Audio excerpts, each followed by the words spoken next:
비단잉어 가운데 코이라고 하는 비단잉어가 있습니다. 일본식으로 이 코이가 비단잉어를 말한다고 합니다. 그런데 이 코이의 특징이 있어요. 이 코이의 특징은 무엇이냐면 이 코이를 어느 환경에서 키우냐에 따라서 그 크기가 결정된다는 것입니다. 환경이 성장에 결정적인 영향을 미친다는 거예요. 이 코이를 어항 속에 집어넣으면 10cm 정도 자랍니다. 그런데 큰 수족관 안에 집어넣으면 30cm 정도 자랍니다. 하지만 강물이 흐르는 큰 곳에 풀어놓으면 1m 이상 자란다고 합니다. 같은 물고기인데 어항에서 기르면 피라미가 되고요, 강물에 풀어두면 대어가 됩니다. 이런 현상을 보고 코이의 법칙이라고 합니다. 종자가 다른 것이 아니라 같은 것인데 어떤 환경 속에 있느냐에 따라서 그 크기가 결정이 되는 것이죠. 그래서 코이의 법칙이란 무엇이냐면 환경에 따라 성장에 영향을 미친다라는 것이 코이의 법칙으로 많이 알려져 있습니다. 특별히 이 코이들은 몸에 있는 이 성장 억제 호르몬을 분비를 통해서 자기들의 크기를 결정한대요. 그 환경이 잘 자랄 수 있는 환경이면 호르몬을 분비한 다음에 그 환경이 좋으면 그 억제해서 성장하게 되고요, 환경이 잘 자랄 수 없는 환경이라면 그 억제 호르몬을 많이 분비해 가지고 자신들의 성장을 멈추게 한다는 것입니다. 살아남기 위한 하나의 전략이 되는 것이죠. 그래서 이 코이의 법칙을 여러 많은 기관과 여러 많은 조직에서 적용합니다. 특별히 그 사람이 똑같은 사람임에도 불구하고 어떤 가정, 어떤 사회, 어떤 교회, 어떤 국가 속에 있냐에 따라서 그 사람의 성장의 크기가 결정이 된다는 것이죠. 어떤 가정을 만나느냐, 어떤 학교를 만나느냐, 어떤 사회를 만나느냐, 어떤 국가를 만나느냐가 우리 인생 가운데 정말 큰 영향을 미친다는 것입니다. 그런 여러분 정말 좋은 부모, 좋은 스승, 좋은 지도자, 좋은 배우자, 좋은 교우분들 만나기를 축복합니다. 그 사람들이 나를 믿어주는 것만큼, 그 사람들이 나를 아껴주는 것만큼 우리는 성장하게 되었기 때문에 그렇습니다. 그런데 여러분, 몸도 이와 같은데 영혼은 어떠할까요? 여러분, 몸이라는 것은 어느 순간 되면 더 이상 성장하지 않습니다. 특별히 20대만 넘어가도, 아니죠, 10대만 넘어가도 사람의 몸의 크기는 거의 결정되어 있습니다. 하지만 영혼은 어떻죠? 그 크기가 무한대입니다. 영혼의 크기, 그 성장을 제한할 수가 없습니다. 나이와도 상관없어요. 그 사람이 갖고 있는 어떤 환경과도 상관없어요. 그 영혼은 날마다 성장할 수가 있는 것이죠. 그러므로 우리의 영혼의 성장을 위해서 좋은 교회, 좋은 영적 동료, 좋은 영적 지도자를 만나는 것은 너무너무 중요합니다. 그들이 우리 인생의 어항의 크기를 결정하기 때문에 그렇습니다. 그래서 오늘 특별히 새롭게 우리 리더로 임명받으시는 우리 순장과 목자분들을 만나는 그분들이 정말 우리 귀한 분들을 통하여 영적인 성장을 계속해서 이뤄가기를 축복합니다. 그런데 여러분, 우리의 인생의 결정적인 크기를 좌우하는 정말 중요한 환경은 무엇이냐면 하나님 그분 자신입니다.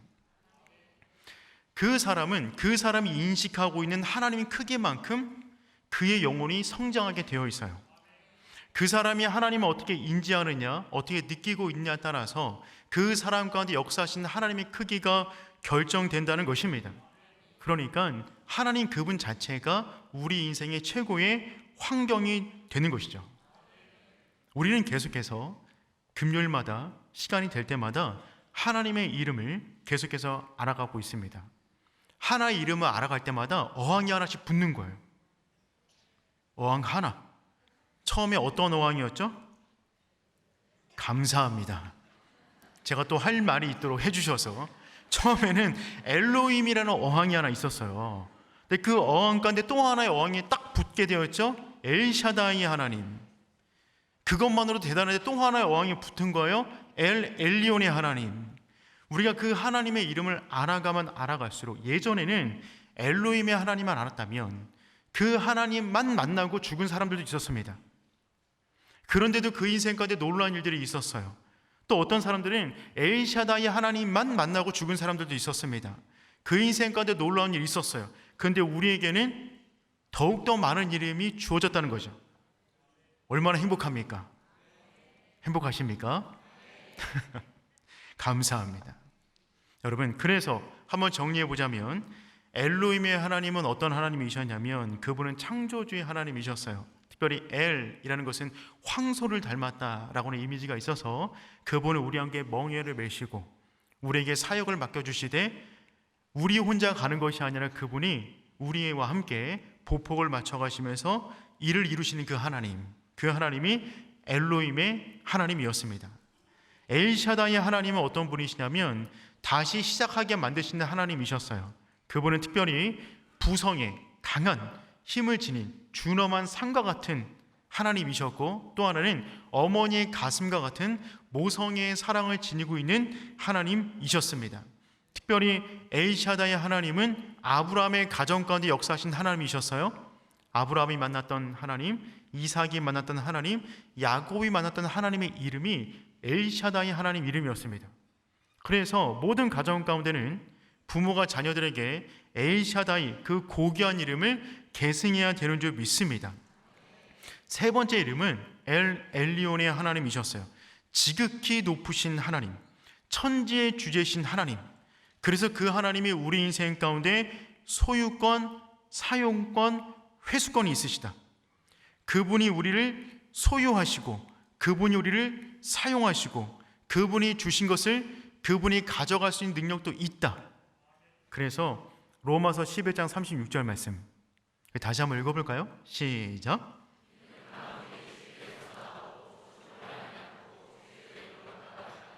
그에게 영광이 세세에 있을지어다. 아멘. 만물이 주에게서 나오고 그로 말미암고 그를 통과하여 주에게로 돌아갑니다. 이 땅에 있는 모든 것은 결국 이 세 가지 단계를 거친다는 것입니다. 우리 역시 주로부터 나왔고요, 주로 말미암아 주와 함께 살아가다가 주님께로 돌아가는 것입니다. 이 하나님, 이 모든 것을 이루시는 하나님의 이름이 무엇이라고요? 엘리온의 하나님이세요. 그분은 만복의 근원이십니다. 특별히 아브라함이 내적으로 많이 힘들었을 때 엘리온의 하나님이 찾아오셔서 사방에 복을 주셨어요. 동서남북을 바라봐라. 다 너 거야. 내가 너와 함께하고 있어. 이 하나님이 우리의 하나님 되시는 것이죠. 그래서 그 하나님이 우리 인생의 든든한 배경이 되어주십니다. 든든한 환경이 되어주세요. 그래서 여러분들이 인생 가운데 어떤 일을 만나든 어떤 어려움이 있든 어떤 기도 제목이 있든 거기에 딱 맞는 하나님의 이름을 붙잡고 기도하시길 축복합니다. 그때 그 능력의 하나님의 이름이 우리 인생 가운데 놀랍게 역사할 줄 믿습니다. 그 하나님과 함께 한다면 우리는 날마다 새로운 꿈을 꿀 수가 있어요. 요즘 여러분 꿈 꾸십니까? 숙면은 취하시되 우리가 정말 별 볼 일이 없었으면 좋겠습니다. 하늘을 바라보고 멀리 바라보면서 꿈을 꿨으면 좋겠어요. 이런 말이 있더라고요. 꿈꾸는 동안에는 동안이다. 꿈꾸는 동안에는 동안이다. 여러분은 최강 동안이십니다. 여러분의 얼굴, 그 모습에서 정말 꿈과 사명이 날마다 빛나는 오른의 모든 성도 되기를 축복합니다. 오늘은 그 하나님의 이름, 우리의 큰 어항 또 하나를 만나게 될 건데 엄청나게 큰 어항 하나를 만나게 될 것입니다. 마치 시냇물을 만난 듯한 이름인데 그 이름은 무엇이냐면 여호와입니다. 하나님의 이름 가운데 여호와 하나님을 만나게 될 거예요. 여러분 분위기가 바뀌었죠? 앞에 세 개 분위기에서 어떻게 바뀌었어요?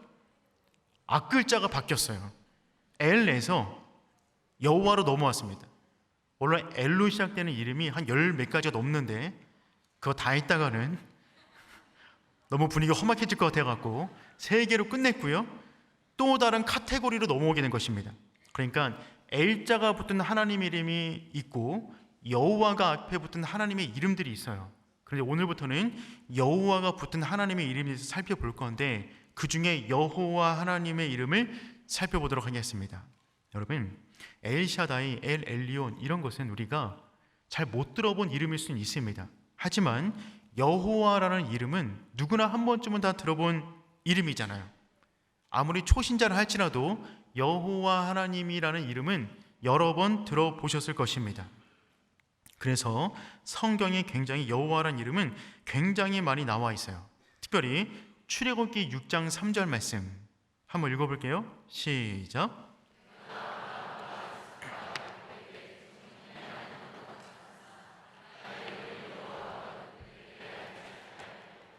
아멘. 굉장히 중요한 말씀인데 하나님이 아브라함과 이삭과 야곱에게 전능의 하나님으로 나타났으나 라고 되어 있어요. 여러분 혹시 성경책 갖고 오셨어요? 감사합니다. 꼭 가져오시길 축복합니다. 여러분 그 성경책을 딱 보시면 혹시 여러분 있는 성경책 딱 보시면 전능의 하나님이라는 표현이 있죠. 그 표현 앞에 이자가 있나요? 성경책에? 이자가 없으신 분들은 좋은 거 하나 구입하시길 바랍니다. 그 이자를 보시면 의미가 뭐냐면 그 이는 밑에 설명이 있다는 얘기예요. 그러면 그 성경을 따라가서 밑에 이자를 보면 거기에 뭐라고 되어 있죠? 히 엘샤다이라고 쓰여져 있어요. 그러니까 히브리어로 이 말은 엘샤다이입니다 라는 뜻입니다. 즉 어떤 의미냐면 하나님께서 아브라함과 이삭과 야곱에게는 전능의 하나님, 즉 엘샤다이의 하나님으로 나타나셨어요. 그런데 나의 이름을 여호와로는 그들에게 알리지 아니하였다. 무슨 얘기냐면 우리가 그렇게 대단하게 여기는 아브라함, 이삭, 야곱 이 사람들은 여호와 하나님의 이름을 몰랐습니다. 여러분 이 부분에서 흥분되지 않나요? 저는 굉장히 막 흥분되더라고요. 아브라함이 모르는 걸 내가 알고 있다. 아브라함이 만나지 않은 하나님을 내가 만났다. 그러면 아브라함의 인생 가운데 정말 엄청나게 많은 역사를 이루셨는데 여호와 하나님이 내 인생 가운데 얼마나 대단한 일을 이루실 것인가. 여러분 그 기대감이 있으셔야 돼요. 흥분되시나요? 저만 그런 거 아니죠? 네. 그래서 근데 그러면서 하나님께서 지금 출애굽기 6장에서 그런데 내가 나의 이름을 여호와로 너한테 알려줄게 라고 말하는 이 대상이 누구냐면 모세예요. 그러니까 모세 이전에는 하나님의 이름을 여호와로는 몰랐습니다. 그런데 모세 이후로부터 하나님의 이름이 여호와로 많은 사람들의 입에서 불려지게 되는 것이죠. 특별히 출애굽기 3장 15절 말씀 함께 읽어보겠습니다. 시작.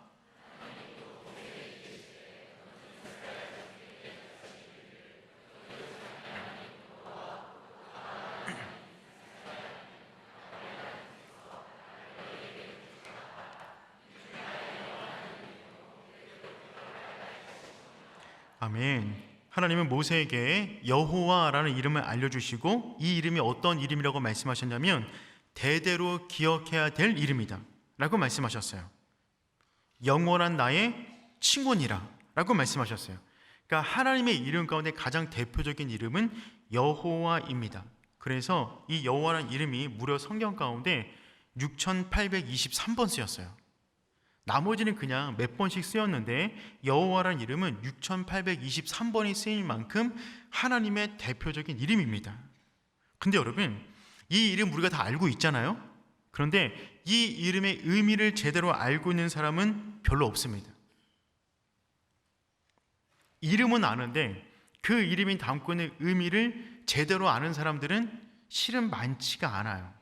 오늘 우리가 한번 그 이름을 한번 제대로 알아보는 시간 되었으면 좋겠습니다. 이 시간이 마치 우리가 족보를 찾아간다는 마음으로 보시면 마음 편하실 겁니다. 왜냐하면 조금 복잡할 수가 있어요.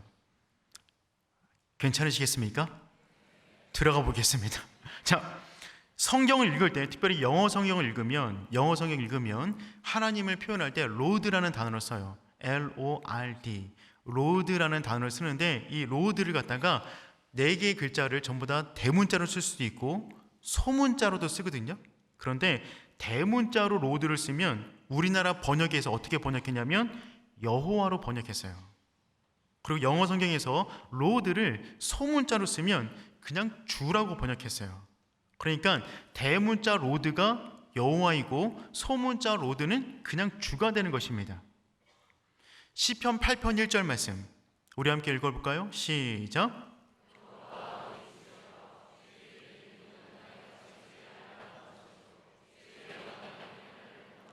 아멘. 여호와 우리 주여. 영어 성경을 보면 오 로드가 대문자죠. 그래서 이것을 우리나라 성경에서는 여호와라고 번역했고 그 다음에 로드가 소문자로 나오니까 우리 주여 이렇게 번역했다고요.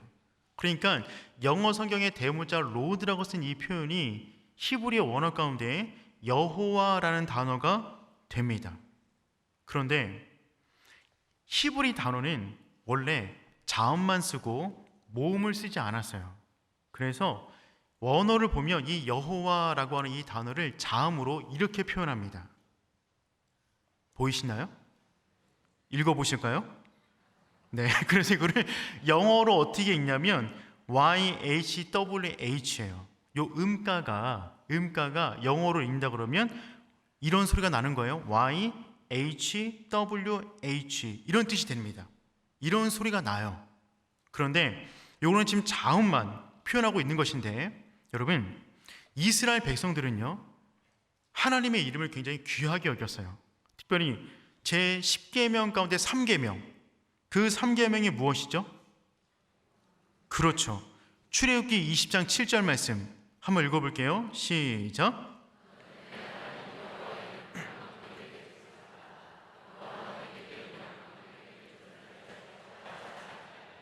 너는 내 하나님 여호와의 이름을 망령되이 부르지 말라. 그러니까 이 이름을 망령되이 부르지 말라라고 하는 이 말씀을 갖다가 정말 철저하게 지킵니다. 그래서 아예 그 이름을 부르지를 않았어요. 왜냐하면 혹시나 여호와인데 여호야? 그러면 실수하기 때문에 아예 그냥 이름을 부르지 않기로 합니다.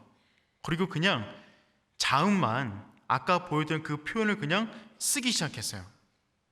우리나라 역시 마찬가지죠. 옛날에 어르신들, 부모님들 함자를 물어보시면 무슨 자 이렇게 표현했잖아요. 어른들의 이름을 존귀 여겨서 함부로 부르지 않듯이 이스라엘 백성들을 하나님의 이름을 아예 부르지를 않았습니다. 대신 그분의 이름이 나올 때마다 안 부를 수는 없으니까 나의 주라고 불렀어요. 나의 주. 근데 그 뜻이 그 단어가 뭐냐면 아도나이입니다. 여러분 아도나이 들어보셨어요? 네, 갑자기 복잡해지죠? 자, 여호와라는 단어는 원래 자음만 있었는데 그 이름을 함부로 부르지 않고 그 이름을 대신 아도나이라고 그냥 불렀어요. 아까 보던 히브리 글자 4글자가 나오면 그냥 아도나이라고 불렀습니다. 그렇게 시간이 흘렀어요. 세대가 흘렀어요. 그러다 보니까 이제는 어떤 일이 벌어졌냐면 아예 이거를 어떻게 읽어야 되는지조차를 잃어버린 것입니다. 왜냐하면 자음만 써놨는데 그 자음도 부르지 않기 위해서 아도나이로 대신 불렀잖아요. 그러다 보니까 이제는 아까 보여드렸던 YHWH라는 단어를 보더라도 어떻게 읽어야 될지를 까먹은 것입니다. 자음만 하고 모음을 모르니까. 예를 들면 이와 같은 것이죠. 자음으로 지읒, 기역, 키읔이 있어요. 그럼 여러분은 어떻게 읽으세요? 대단하십니다. 영안이 열리셨습니다. 근데 여러분 이거를 우리가 주경훈이라고 우리는 뭐 아는 사람도 있고 모르는 사람도 있겠지만 한 10년, 50년, 100년 지나면 이걸 누가 주경훈으로 읽겠어요? 뭐라고 읽어요? 그냥 뭐 그죠? 주고훈 뭐 읽을 수 아무렇게 막 읽을 수 있는 거잖아요. 그냥 초성 게임 하듯이 아무거나 막 붙일 수 있는 것 아니겠습니까? 지금 이런 상황이 됐단 말입니다. 자음 4개 딱 왔는데 그 후대 사람이 아예 이제 이거를 어떻게 읽어야 될지 모르는 상황이 벌어졌어요.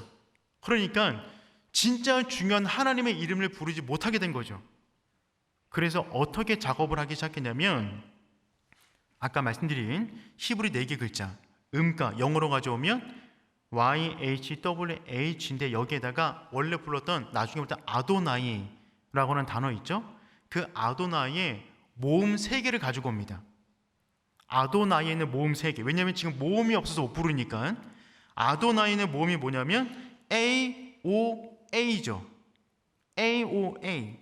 이 모음을 그냥 가져와서 아까 있는 4개의 자음에 붙여버립니다. 그러니까 이렇게 된 거예요. 이걸 어떻게 읽죠? 야호야, 여호와가 된 겁니다.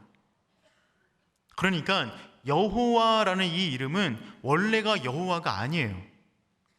몰라요, 어떻게 있는지. 너무 그 이름을 거룩하게 여기다 보니까 그 이름 많이 부르지를 않았어요.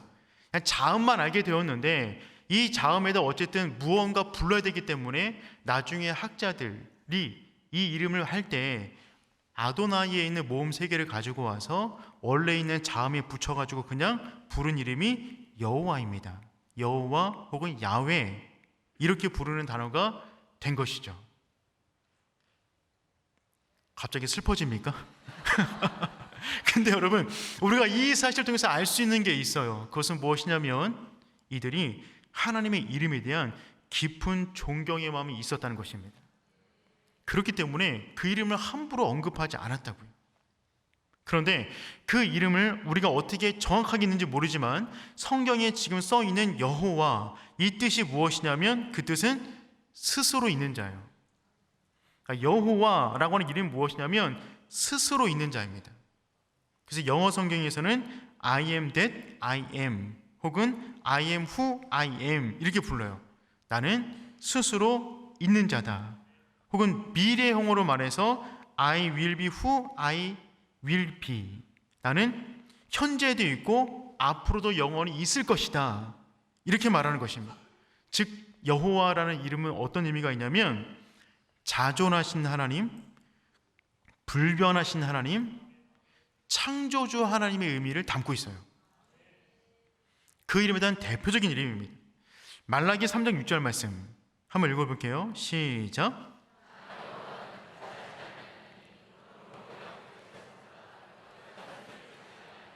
아멘. 나 여호와는 변하지 아니하나니 너희가 소멸되지 아니하느니라. 즉 여호와 하나님을 믿는다는 것은 어떤 것이냐면 그분의 자존성을 믿는 거예요. 변하지 않는 그분을 믿는 거예요. 그분이 한번 말씀하시면 그분 스스로가 이루실 것입니다. 그래서 여러분, 우리는 여호와 하나님을 믿으면 어떤 일이 벌어지냐면 우리 인생 가운데 펼쳐진 미래에 대해서 불안감이 사라져요. 왜냐하면 여러분, 우리가 불안한 이유는 왜 불안한 것이죠?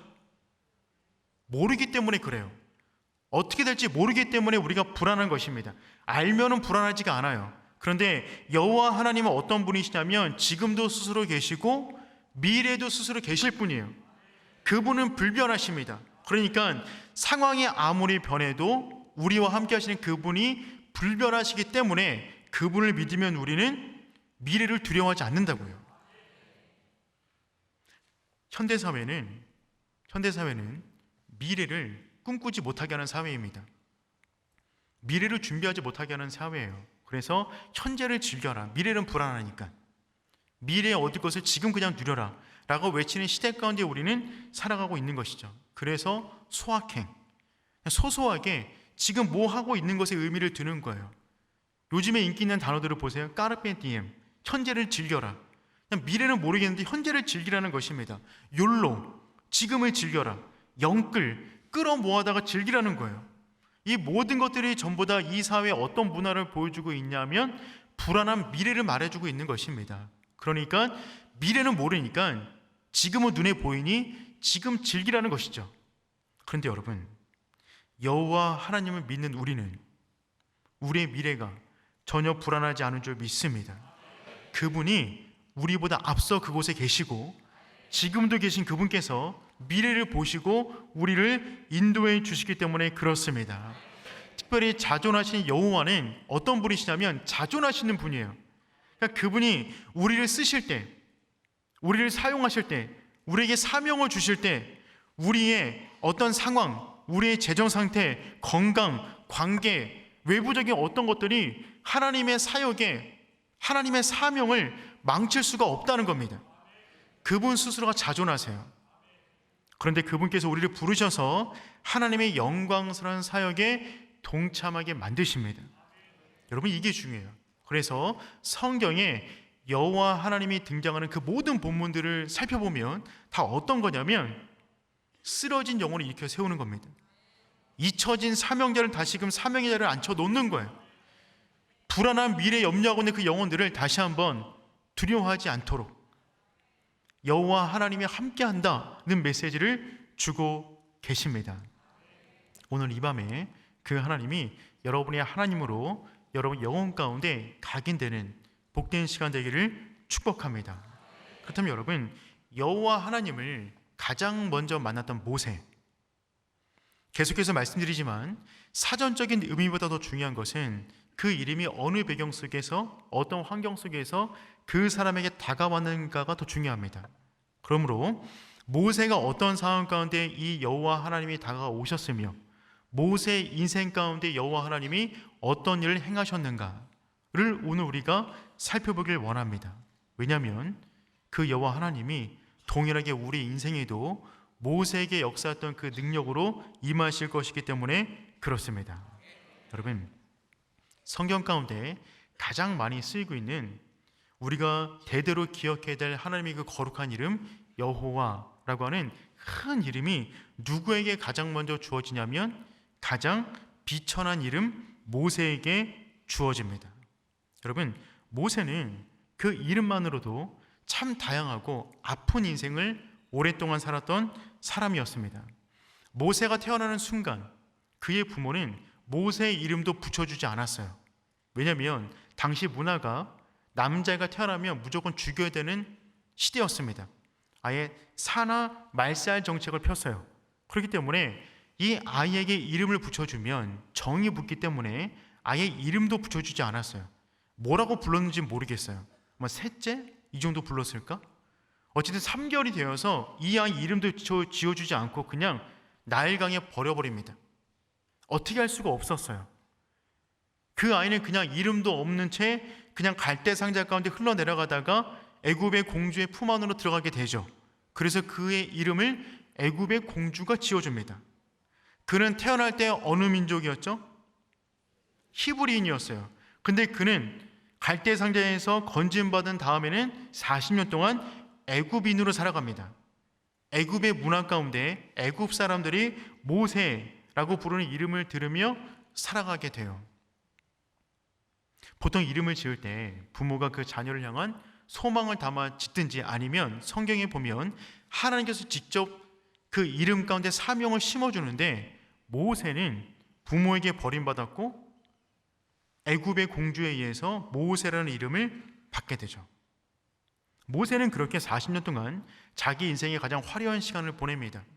그 화려한 시간을 보내다가 그는 자신에게 모든 힘이 있고 스펙이 있고 모든 것이 다 됐다 생각한 그때에 40살에 민족을 향하여 주먹을 휘두릅니다. 자신의 민족을 괴롭힌 애굽인에게 주먹 한번 휘둘렀어요. 그 이후에 그의 이름은 왕자 모세에서 살인자 모세가 됩니다. 한 대 쳤는데 죽었어요. 그래서 이제는 왕자 모세가 아닌 살인자 모세가 되었어요. 그의 인생의 각파른 수직 하락을 경험하게 된 것입니다. 그 다음에 그의 이름은 도망자 모세가 되었습니다. 그는 도망치기 시작합니다. 미디안 광야로 도망쳤어요. 그의 나머지 모든 인생은 이제 어떤 인생이었냐면 자신의 모세라는 이름을 지우는 작업입니다. 그는 잊혀진 존재로 살아야 됐어요. 지워진 존재로 살아야 되는 시간, 40년 동안의 시간을 살아가게 됩니다. 그는 이제 미디안에 있는 제사장의 사위가 되어 처가살이하게 되죠. 그는 히브리인으로 태어났고 애굽인으로 자라다가 가정생활은 미디안에 가서 살게 됩니다. 그는 어떤 사람입니까? 그는 히브리인입니까? 애굽인입니까? 미디안 사람입니까? 그의 이름만으로는 분류가 안 되는 인생이에요. 그는 이제 80살의 노인이 되었습니다. 그는 지금 장인의 양을 치고 있어요. 그는 지금 미디안 광야를 거니면서 그 모래바람을 맞으며 그의 이름은 이미 애굽 사람에게 의해서 이미 잊혀진 존재가 되었고 그 역시 언젠가 이 광야 가운데 모래 위에 자신의 무덤이 있을 거라는 그 막연한 생각을 가지고 그냥 하루하루 양을 치며 살아가고 있습니다. 근데 그때 하나님이 찾아오세요. 1절 말씀 우리 한번 읽어볼게요. 시작.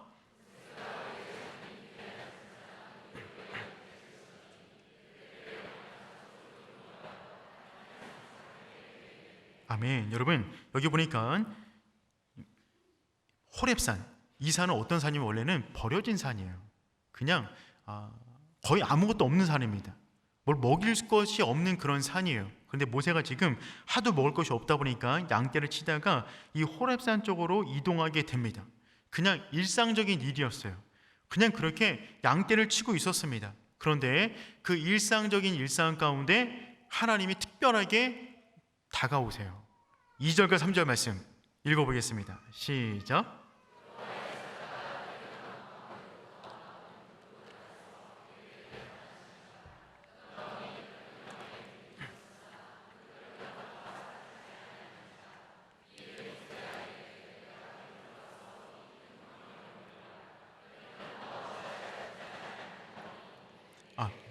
아멘. 여러분, 시내 광야는요 엄청나게 타는 듯한 뜨거움이 있는 곳이었습니다. 그곳에 모든 나무들이 뜨겁다 못해 부딪히게 되면 불이 붙어요. 이것은 그냥 흔히 있는 일이었습니다. 그렇게 떨기나무, 거의 이파리는 없고 가시 같은 것만 남아있는 떨기나무들이 뜨거워서 서로 마찰을 일으키다가 불이 나게 되면 삽시간에 타고 사라져 버립니다. 이것은 광야 가운데 일상적으로 있는 현상이었어요. 그런데 그 나무는 신기했어요. 왜냐하면 불이 붙은 게 신기한 것이 아니라 꺼지질 않는 거예요. 꺼지질 않는 것입니다. 그것이 모세의 시선을 사로잡았어요. 그 시선을 사로잡고 계속해서 그 떨기나무 가운데로 자기의 몸을 기울이며 걸어가기 시작합니다. 그의 일상적인 평범한 삶 가운데 하나님이 특별하게 임하는 순간이었습니다. 저는 오늘 이 밤이, 이 평범한 금요일이, 매주마다 드리는 금요일이 여러분이 불꽃 가운데 임하는 여호와 하나님 만나는 복된 시간 되기를 축복합니다. 늘상 드리는 시간이지만 이 시간 가운데 왠지 말씀이 들리는 거죠. 늘상 듣는 말씀이었어요. 떨기나무 말씀 늘상 듣는 거였어요. 모세 그냥 늘상 듣는 거였어요. 그런데 왠지 모를 영적인 찔림이 오는 거죠. 영적인 깨달음이 오는 것입니다. 그 말씀 가운데 마치 나를 향한 하나님의 열기가 느껴지는 이 복된 밤이 되기를 축복합니다. 하나님이 그 순간에 모세를 부르시는 겁니다. 모세는 불붙는 떨기나무, 하지만 사라지지 않는 떨기나무를 보면서 그리로 다가갔어요. 신기하다, 신기하다. 근데 이것은 모세의 시선이에요. 모세의 관점이에요. 하나님 관점은 이겁니다. 4절 말씀 한번 읽어볼까요? 시작.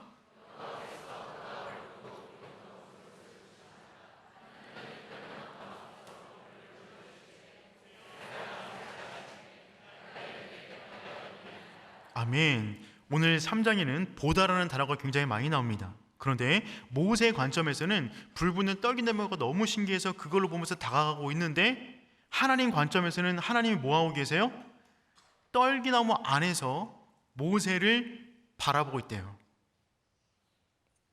바라보는 하나님의 눈빛과 모세의 눈빛이 마주치는 현장이었습니다.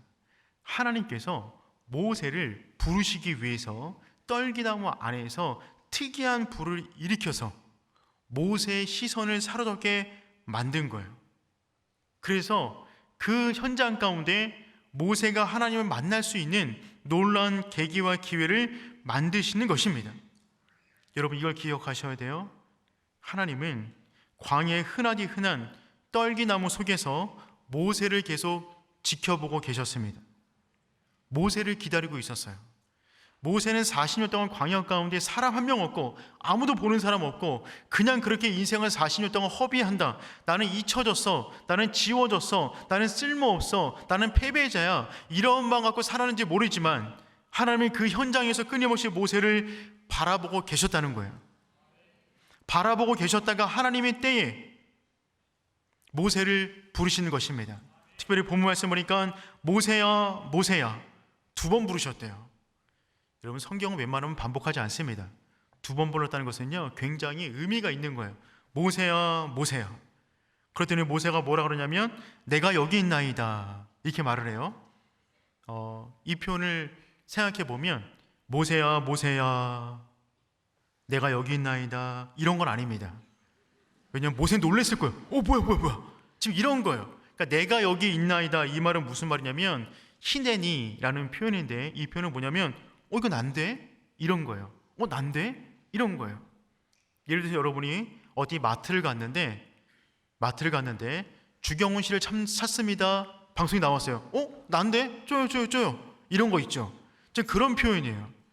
갑자기 떨기나무가 있고 불이 나고 있는데 그쪽에서 모세야 그러니까 모세가 이거 난데? 이 표현이 히네니, 내가 여기 있나이다. 그냥 얼떨결에 나온 것입니다.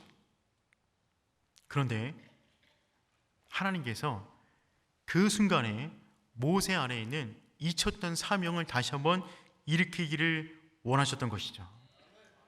놀라운 것은 모세는 이때가 하나님을 처음 만난 때였어요. 놀래고 있는 거 맞으시죠? 저는 굉장히 놀랐어요. 여러분, 이때까지 모세는 하나님의 이름도 몰랐습니다. 이때가 모세가 하나님을 처음 만난 때예요. 처음 만난 때였는데 민족을 위해서 뭘 하겠다고 40년 전에 주먹을 휘둘렀던 사람입니다. 그때 이 사람은 뭐 때문에 주먹을 휘둘렀던 것이죠? 하나님을 향한 믿음으로 휘둘렀나요?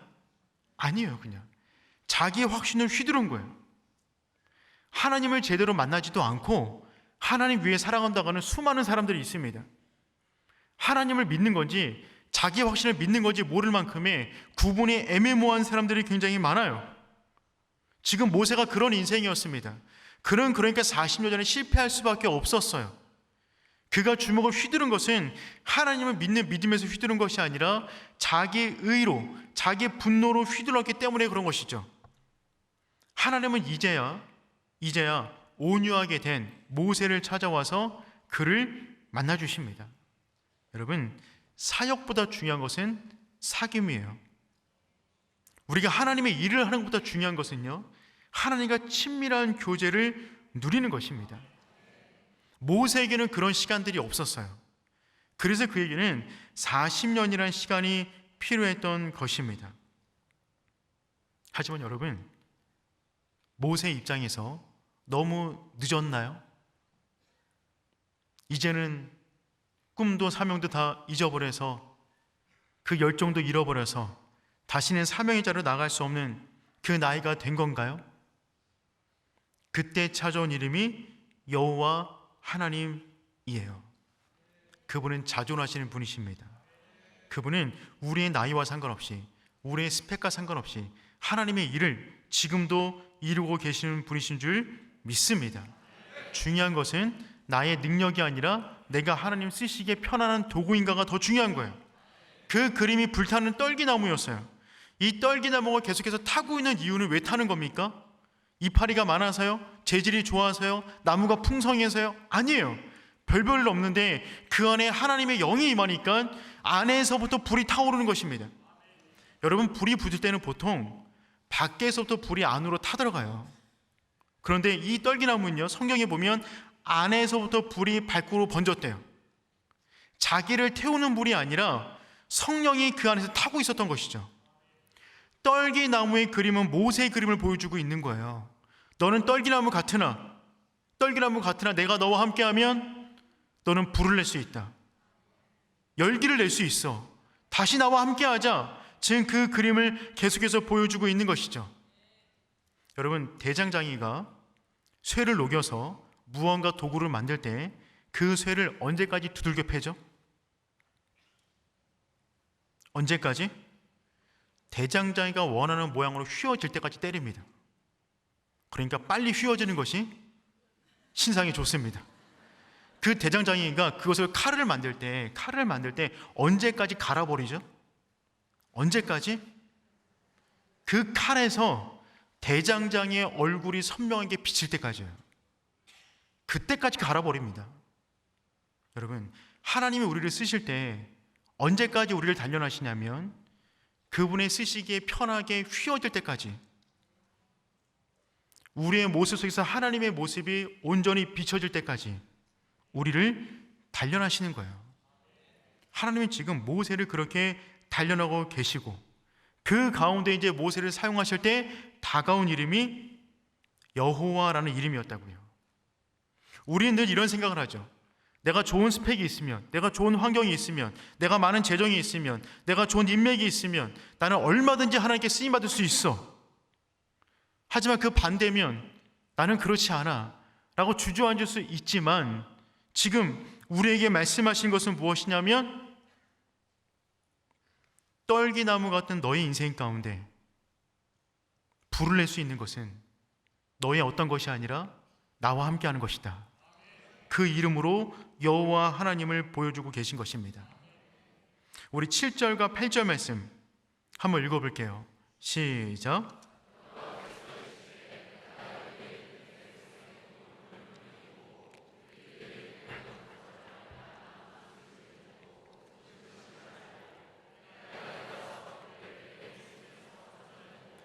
그들을 그 땅에서 인도하여 아름답고 광대한 땅, 젖과 꿀이 흐르는 땅, 곧 가나안 족속, 헷 족속, 아모리 족속, 브리스 족속, 히위 족속, 여부스 족속의 지방에 데려가려 하노라. 아멘.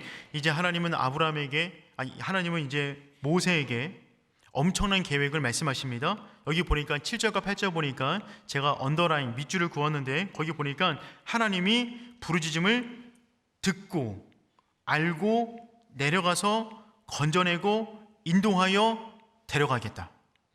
여러분, 하나님이 모든 걸 보고 계세요. 모든 걸 알고 계세요. 모든 걸 느끼고 계세요. 그분 안에 계획도 있으세요. 이제 하나님이 내가 이제 애굽에 가서 이 모든 일을 이뤄낼 거야. 내 백성을 구출해낼 거야. 여러분, 하나님의 성품은 명사가 아니라 동사입니다. 그분은 지금도 그 성품이 우리를 향하여 움직이고 있다고요. 하나님은 우리의 인생에 무관심한 것이 아니라 엄청난 열정으로 우리의 인생을 보듬어 안아주고 계십니다. 여러분, 그런 하나님이 이제 하나님의 계획을 말씀하시는 것이죠. 이 계획을 들었던 모세의 마음이 어땠을까요? 우와, 정말 대단하다. 빨리 해 주시옵소서. 그런데 9절부터 관계가 불편해져요. 9절 말씀, 10절 말씀 읽어보겠습니다. 시작.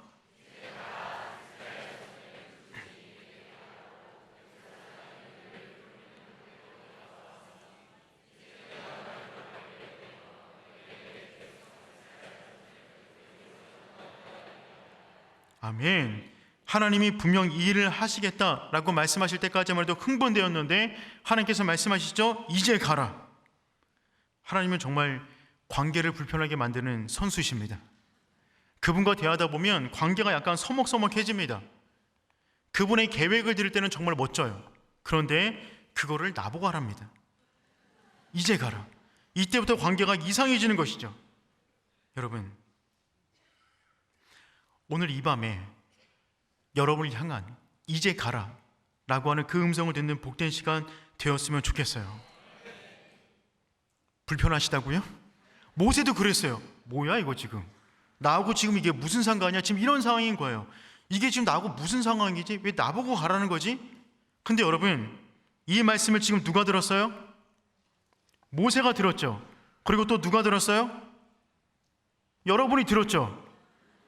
여러분이 하나님 말씀 들었죠. 그건 누구한테 주시는 말씀이에요? 나에게. 그건 누가 가야 돼요? 아멘. 여러분에게 이 밤에 하나님께서 이 말씀을 들려주셨으면 여러분이 가야 할 곳이 있는 거예요. 이전에 한 번도 관심이 없었던 그곳, 이전에는 보고 싶지 않았던 그곳, 이곳에 한번 넘어졌던 그곳, 상처가 남아있는 그곳, 도망쳤던 그곳, 잊혀지기를 바랬던 그곳에서 하나님은 다시금 우리를 향한 하나님의 놀라운 사명과 일을 이루기를 원하십니다. 그러니 여러분, 오늘 이 밤에 정말 잘 나오셨어요. 이 말씀을 들은 모든 분들은 가야 할 곳을 찾으시고 이 성전문을 나가셔야 됩니다. 그때까지는 계속 앉아 계시길 축복합니다. 여러분이 모세예요. 이 하나님의 부르심에 어떻게 반응하시겠어요? 이게 지금 보통 일이, 아멘. 저 깜짝 놀랐습니다. 여러분이 모세라면 이 부르심에 여러분은 어떻게 반응하시겠어요? 여러분, 만약에 애국과 바로를 모르는 사람이라면 그럼 제가 하죠 라고 말할 수 있습니다. 하지만 모세는 누구보다 바로를 알고 있어요. 누구보다 애굽을 알고 있어요. 너무나 잘하는데 그리로 가라. 그것은 거의 죽겠다라는 마음을 가져야 할 수가 있는 거죠. 더군다나 지금 모세는 지팡이가 없으면 제대로 걷지도 못하는 사람입니다. 그의 날은 이미 80이 되었어요. 40년 전에도 못했던 그 일을 아니 지금 하라고요? 이게 지금 무슨 말입니까? 라고 모세는 지금 어안이 벙벙해 있는 것입니다. 그래서 지금부터 모세는 어떤 작업을 하냐면 끊임없이 변명을 해요. 근데 이 변명이 정말 논리적이에요. 기가 막혀요. 타당해요. 근데 가만히 보고 있으면 다 제가 했던 거예요. 근데 들어보면 여러분도 했던 걸걸요? 그러니 지금 이 변명 가운데 하나님이 끊임없이 답변으로 주신 말씀이 뭐냐면 나는 여호와다. 이 말이에요. 하나님의 부르심 앞에 모세를 부르는 그 앞에 모세의 모든 변명에 대한 하나님의 모든 답이 뭐냐면 나는 여호와다. 나는 스스로 있는 사람이야. 라고 그분의 이름으로 모세를 설득하십니다. 오늘 이 밤에 오직 아직까지 혹 저는 안 갈 건데요? 라는 마음이 있으신 분이라면 모세를 설득한 하나님의 말씀을 들어보시고 여러분도 설득되어주는 귀한 밤 되기를 축복합니다. 첫 번째 모세의 변명은 무엇이었냐면 이거예요. 내가 누구이기에 11절 말씀 읽어볼까요? 시작.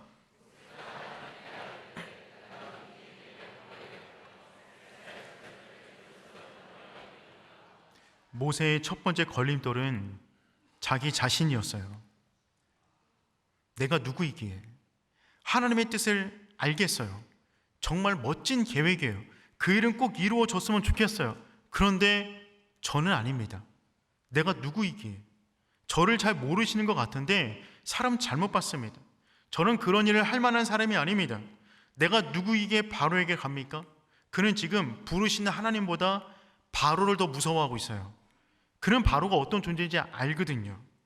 이스라엘 자손에게 가여 그들을 인도하여 내리니까 그들은 사람들 앞에, 특별히 이스라엘 백성 사람들 앞에 서는 것을 상상하는 것만으로도 두려움에 쌓였던 사람이에요. 그게 두려워서 도망쳤던 사람입니다.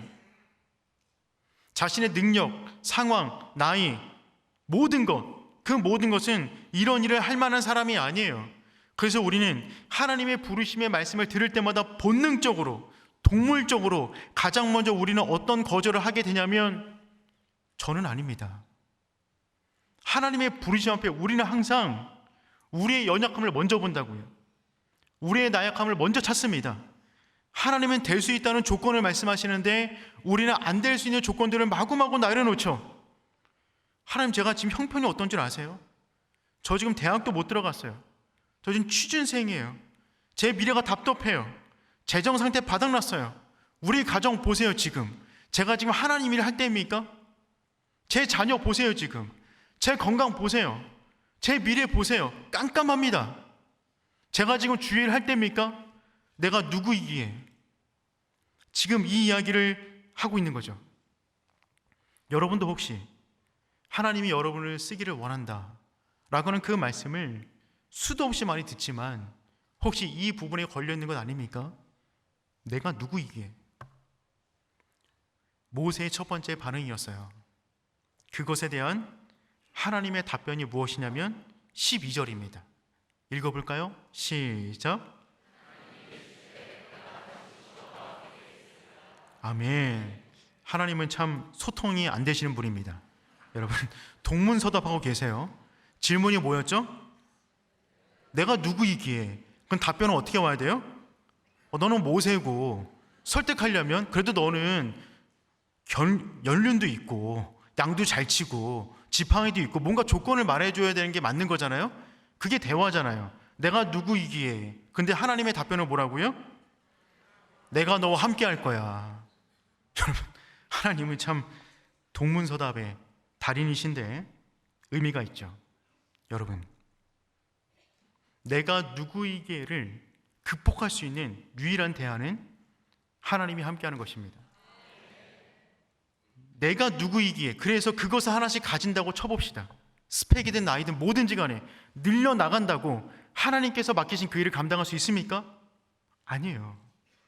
하나님이 원하시는 그 일은 하나님이 함께 해야만 감당할 수가 있는 거죠. 내가 누구이기에 대한 유일한 답변은 뭐냐면 여호와 하나님이 스스로 자존하는 그 하나님이 너와 함께 할 거야. 너가 누구인지는 중요하지 않아. 너가 뭘 갖고 있는지도 중요하지 않아. 중요한 것은 내가 함께 하고 있느냐 없느냐가 중요한 거야. 지금 하나님은 그것을 말씀하고 계시는 것이죠. 그게 또한 떨기나무의 이미지였어요. 떨기나무가 너 같은 존재인데 네가 불을 낼 수 있겠어? 불을 내면 얼마나 낼 수 있겠어? 삽시간에 사라질 거야. 그게 아니라 나와 함께하면 계속해서 타오르는 불이 나. 내가 너와 함께 할게. 여러분, 이 말씀을 믿는 저와 여러분 되기를 축복합니다. 하나님이 함께 하시면 여러분 되는 겁니다. 예를 들어서 운동 경기를 해요. 운동 경기를 하는데 제가 축구팀을 하는데 이런 거죠. 축구를 하는데 A팀과 B팀이 경기를 합니다. 저는 A팀 소속이에요. 근데 A팀의 선수들은 어떤 사람이냐면 호날두, 음바페, 홀란, 손흥민, 김민재, 그리고 주경훈, 그리고 어떤 팀, 그리고 어떤 팀이 붙어요. 그러면 A팀이 이기겠어요? 어떤 팀이 이기겠어요? A팀이 이기죠. 저 때문에요? 저는 그냥 가만히 서 있어도 이길 거예요. 왜요? 이들과 함께 하니까. 농구를 합니다. A팀 마이클 조던, 르브론 제임스, 스테판 커리, 샤키 오닐, 그리고 주경훈. 여러분, 제가 정말 덩크슛 한번 해보는 게 꿈인데, 여러분, 저는 그냥 아무것도 안 해도 그냥 이겨요. 왜요? 저랑 상관없다고요. 누구랑 함께 하느냐? 누구랑 함께 하느냐? 요 이미지 너무 마음에 들어서 제가 캡처해놨거든요.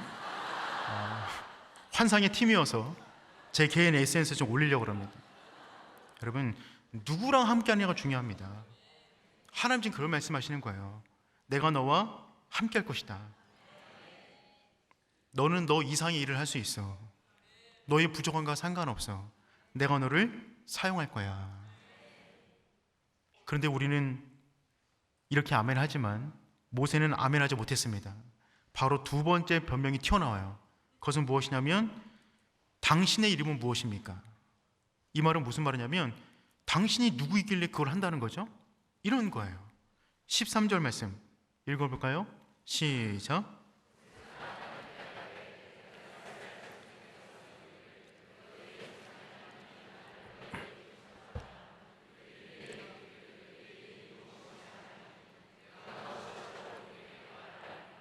여러분, 지금 모세는요 하나님 처음 만났어요. 그분의 이름이 뭔지 이제 알았어요.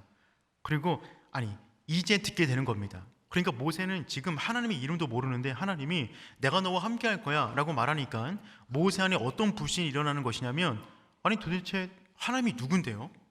당신이 누군데 그 엄청난 일을 한단 말입니까? 저는 당신을 아직 잘 못 믿겠는데요. 지금 이런 반응을 보이고 있는 것이죠. 여러분, 처음에는 자기 자신을 의심합니다. 두 번째는 하나님을 의심하기 시작하는 것이죠. 도대체 당신은 누구입니까? 그럴 만한 능력은 있는 겁니까? 여러분은 여러분의 삶 가운데 역사하시는 그 하나님을 정말 믿으세요? 우리는 하나님을 매우 잘 안다고 착각하곤 합니다. 하나님은 전지전능하시고 영원하시고 자비로우시며 계획이 있으시고 공의로우시며 모든 것을 다 하실 수 있는, 사막에 길을 내시고 홍해를 가르시고 여리고성을 무너뜨리는 놀랍고 탁월한 분임을 우리는 알고 있어요. 언제까지요? 문제를 만나기 전까지. 여러분의 인생 가운데 진짜 문제를 만나게 되면 여러분이 알고 있던 신학은 무너집니다. 여러분이 알고 있는 지식은 무너지는 거예요. 실존으로 다가오는 하나님을 만나게 되는 거죠. 그때 여러분이 진짜 평범한 시절에 알고 있던 그 하나님의 개념이 위기 인생 가운데 여러분의 인생을 지탱해 줍니까? 그때 우리는 이런 얘기가 당연히 나오는 거죠. 하나님 왜 이러세요? 정말 살아 계신 겁니까? 능력이 있는 겁니까? 왜 이러는 겁니까?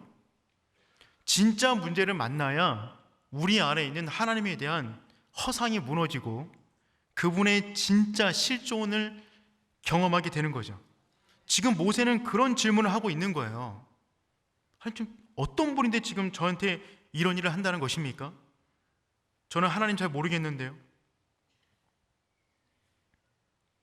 그때 하나님이 주신 이름이 여호와 하나님이었어요. 14절 말씀 읽어볼게요. 시작.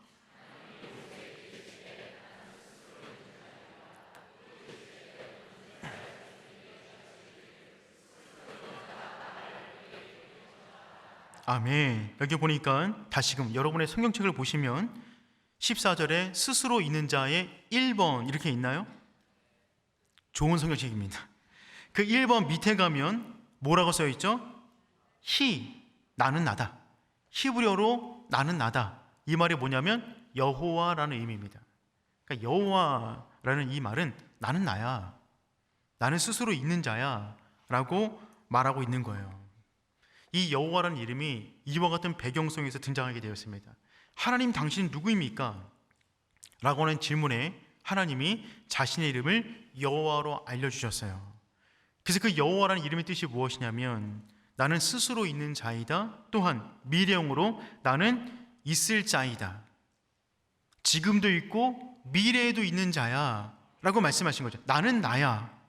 굉장히 해석하기 어려운 표현입니다. 나는 나야. 그 말은 무슨 말이냐면 나는 나야. 중간에 있는 모든 것들 있잖아요. 나는 착한 사람이야. 나는 능력 있는 사람이야. 나는 선한 분이야 라고 하는 나는 나야. 요 중간에 있는 모든 것, 이 모든 것을 담아내는 이름이 여호와라는 이름이에요. 이제 모세는 이제부터 나는 나야 이 사이에 하나님이 어떤 분인지를 경험하게 됩니다.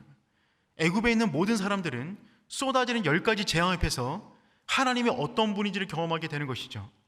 나는 나야 라고 말씀하시는 그분, 광대하신 그분, 자존하시는 그분, 모든 것들은 다 할 수 있는 그분, 그분의 이름이 나는 나야 라고 주어지는 여호와 하나님이신 줄 믿습니다. 여러분, 그 하나님이 지금 모세와 함께 하겠다고 말씀하고 계세요. 우리 15절 말씀 읽어볼까요? 시작.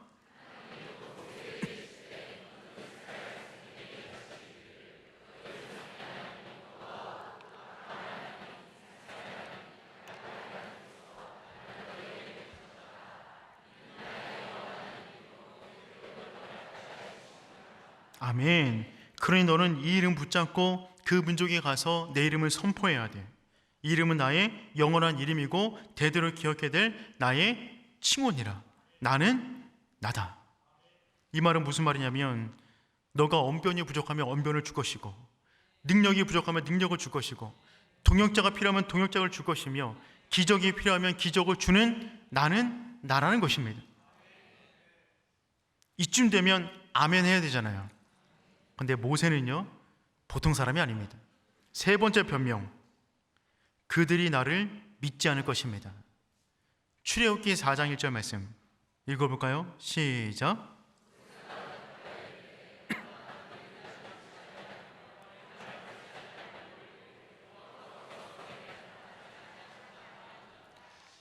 여러분, 인간은 참 고집이 센 존재입니다.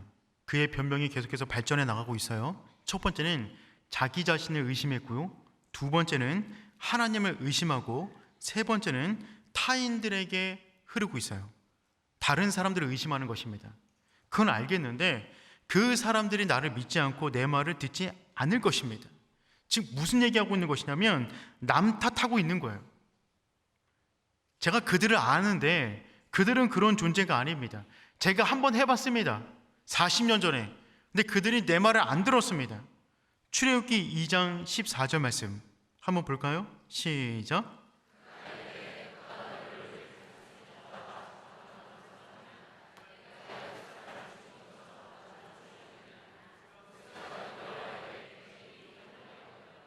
그렇죠. 40년 전에 유대인을 구하기 위해서 누군가를 다치게 했는데, 죽였는데 그 일 때문에 이 사람들이 뭐라 그러냐면 누가 너를 우리를 다스리는 자와 재판관을 삼았느냐 라고 말을 했다고요. 이미 내가 40년에 해봤는데 그들이 듣지 않았습니다.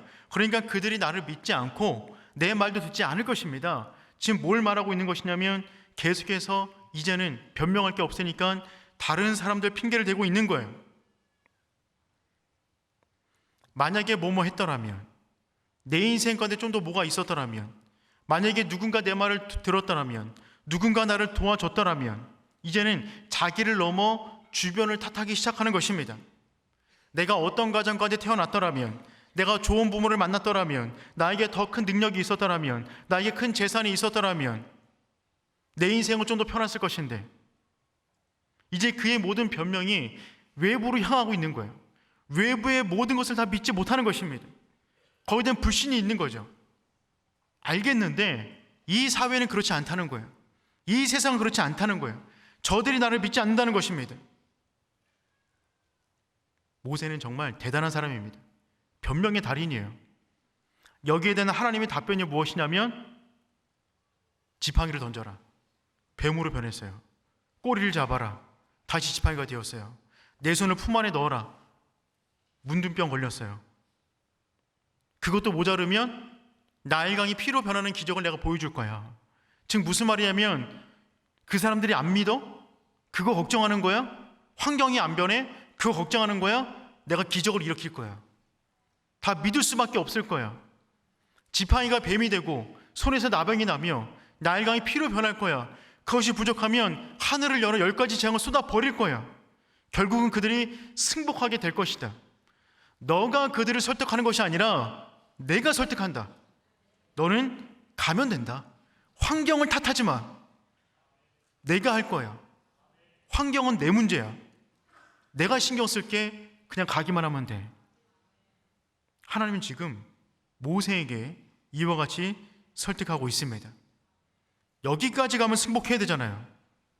네 번째 변명을 말합니다. 네 번째는 정말 구차합니다. 주여 보낼 만한 자를 보내소서. 13절 말씀 읽어볼게요. 시작. 그냥 하기 싫다는 겁니다. 저 못합니다. 자꾸 왜 이러세요? 저 안 된다니까요. 자꾸 왜 이러세요? 또 뭐라 그러냐면, 저는 말이 어눌합니다. 저는 말 못합니다. 저는 그런 말주변 없습니다. 그때 하나님께서 이렇게 설득하시죠. 하나님도 고집이 대단하십니다. 11절 12절 말씀 읽어보겠습니다. 시작.